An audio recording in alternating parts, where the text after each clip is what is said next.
America intelligence సంచలన నివేదిక వెలుగులోకి తెచ్చింది. ఇరాన్ వద్ద ఇంకా అత్యాధునిక ఆయుధాలు, భారీ స్థాయిలో క్షిపణి నిల్వలు ఉన్నట్లుగా తాజా నివేదిక వెల్లడించింది. అమెరికా, ఇజ్రాయెల్ సంయుక్త దాడుల తర్వాత కూడా ఇరాన్ వద్ద దాదాపు 70% మిజైల్ నిల్వలు, మొబైల్ లాంచర్లు ఉన్నాయని అమెరికా నిఘా సంస్థలు అంచనా వేశాయి. ముఖ్యంగా హార్ముజ్ జలసంధి పరిసరాల్లోని 33 క్షిపణి స్థావరాల్లో మళ్లీ 30 యాక్టివ్ అయినట్లుగా నివేదిక పేర్కొంది. ఇరాన్ సైన్యం పూర్తిగా దెబ్బతిన్నదన్న ట్రంప్ ప్రభుత్వ వాదనలకు భిన్నంగా అమెరికా ఇంటెలిజెన్స్ సంచలన నివేదిక వెలుగులోకి వచ్చింది. అమెరికా, ఇజ్రాయెల్ సంయుక్త దాడులతో ఇరాన్కు భారీ నష్టం జరిగినప్పటికీ ఇరాన్ ఇంకా గణనీయమైన సైనిక సామర్థ్యాన్ని కొనసాగిస్తోందని నివేదిక సూచిస్తోంది.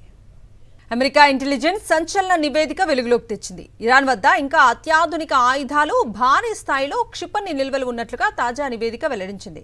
అమెరికా, ఇజ్రాయెల్ సంయుక్త దాడుల తర్వాత కూడా ఇరాన్ వద్ద దాదాపు 70% మిజైల్ నిల్వలు, మొబైల్ లాంచర్లు ఉన్నాయని అమెరికా నిఘా సంస్థలు అంచనా వేశాయి. ముఖ్యంగా హార్ముజ్ జలసంధి పరిసరాల్లోని 33 క్షిపణి స్థావరాల్లో మళ్లీ 30 యాక్టివ్ అయినట్లుగా నివేదిక పేర్కొంది. ఇరాన్ సైన్యం పూర్తిగా దెబ్బతిన్నదన్న ట్రంప్ ప్రభుత్వ వాదనలకు భిన్నంగా అమెరికా ఇంటెలిజెన్స్ సంచలన నివేదిక వెలుగులోకి వచ్చింది. అమెరికా, ఇజ్రాయెల్ సంయుక్త దాడులతో ఇరాన్కు భారీ నష్టం జరిగినప్పటికీ ఇరాన్ ఇంకా గణనీయమైన సైనిక సామర్థ్యాన్ని కొనసాగిస్తోందని నివేదిక సూచిస్తోంది.